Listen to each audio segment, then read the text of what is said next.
دلیر اور بیوقوف ہونے کے لیے باکردار ہونا ضروری ہے۔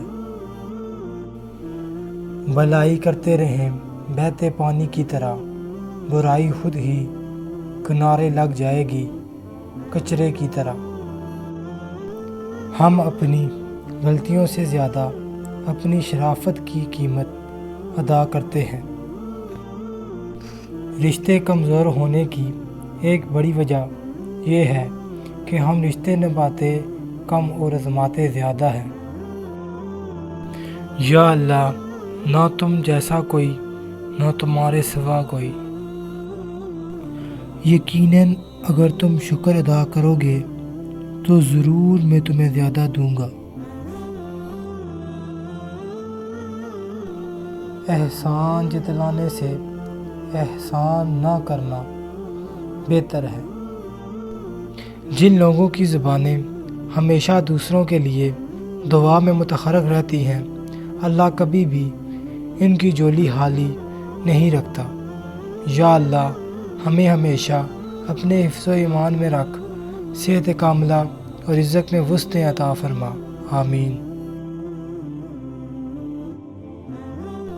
کسی گناہ کا عام ہو جانا اسے حلال نہیں کر دیتا، بلکہ عذاب الہی کا خطرہ مزید بڑھا دیتا ہے۔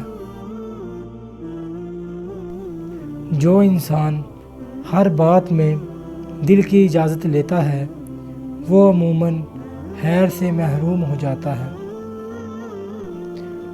پریشان ہو، یقیناً تم نے نماز اور قرآن کو چھوڑ رکھا ہوگا۔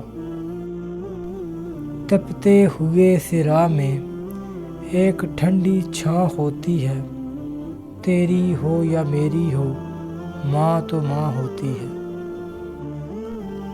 کبھی نہیں سنا کہ انسان کو عاجزی لے ڈوبی، انسان کو ہمیشہ اس کا تکبر لے ڈوبتا ہے۔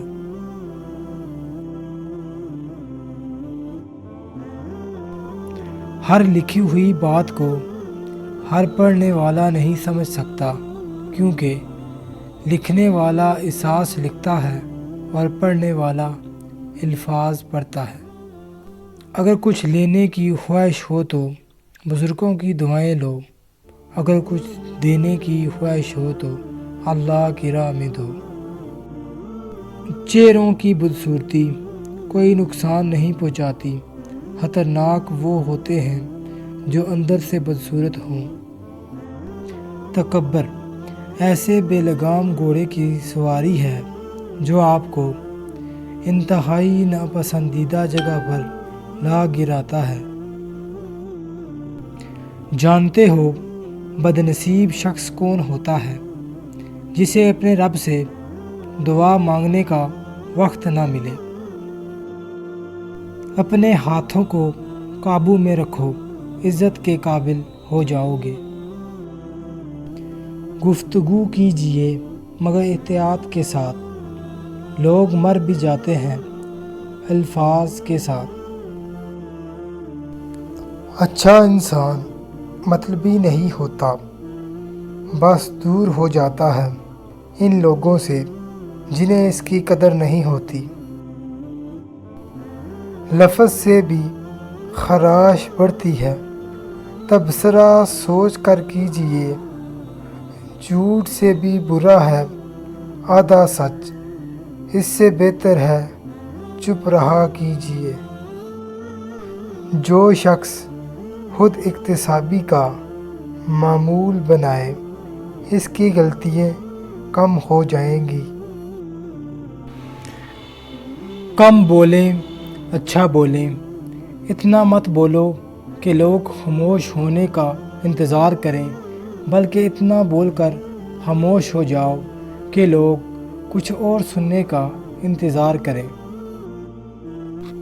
دعا کے 3 پہلو ہوتے ہیں، ایک تو قبول ہوتی ہے، یا آخرت کے لیے ذخیرہ کر لی جاتی ہے، یا مصیبت کو ٹال دیتی ہے مگر رد نہیں ہوتی۔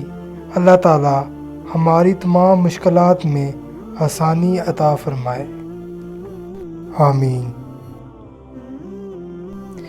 تنقید سے پریشان نہ ہوں، لوگوں کی تنقید سے نہ گھبرائیں، اگر وہ جھوٹے ہیں تو یہ آپ کے لیے نیکیوں کا ذریعہ ہے، اور اگر وہ سچے ہیں تو تنقید آپ کے لیے اصلاح اور معافی کا ذریعہ بن جائے گی۔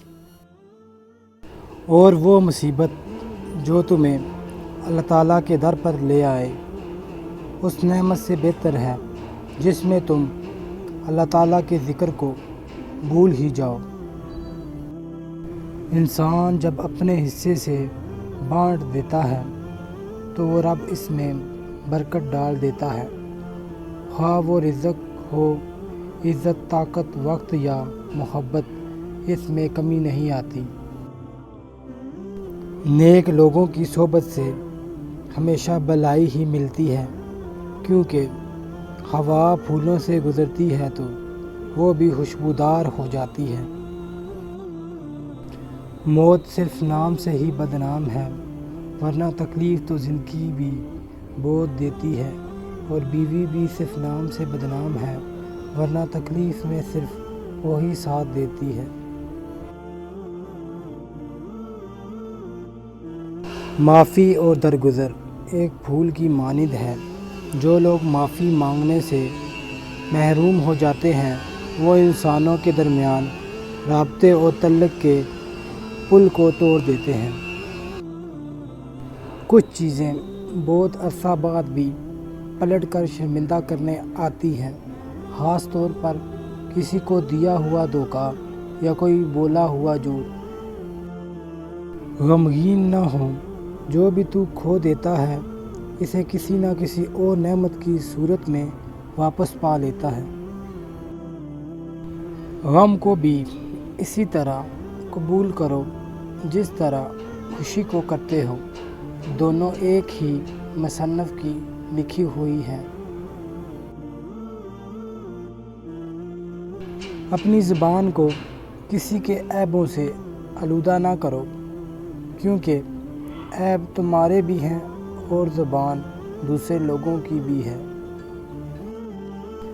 رزق اور عزت کسی کے اپنے اختیار میں نہیں، اللہ تعالیٰ جسے چاہے دیتا ہے۔ لوگ خودی اور انا میں مبتلا ہیں، روزی کی فکر میں لگے ہیں مگر روزی دینے والے سے غافل ہیں۔ وقت کی وقت پر قدر کریں، وقت کے پاس بھی اتنا وقت نہیں کہ آپ کو دوبارہ وقت دے سکے۔ مشکل وقت میں دوست کی خاموشی دھوکہ دینے کے برابر ہے۔ اپنے ماضی کے پچھتاووں کو کئی دفن کر کے بھول جائیں۔ ہر نیا دن نئی زندگی ہے، حال میں جینا شروع کریں اور اچھے مستقبل کی امید رکھیں۔ انسان کے ہاتھ میں صرف کوشش لکھی ہے، کامیابی اللہ تعالیٰ دیتا ہے۔ تیری پریشانی گانے سننے سے نہیں بلکہ نماز پڑھنے سے ختم ہوگی، اور پرہیزگاری کا لباس سب سے بہتر ہے۔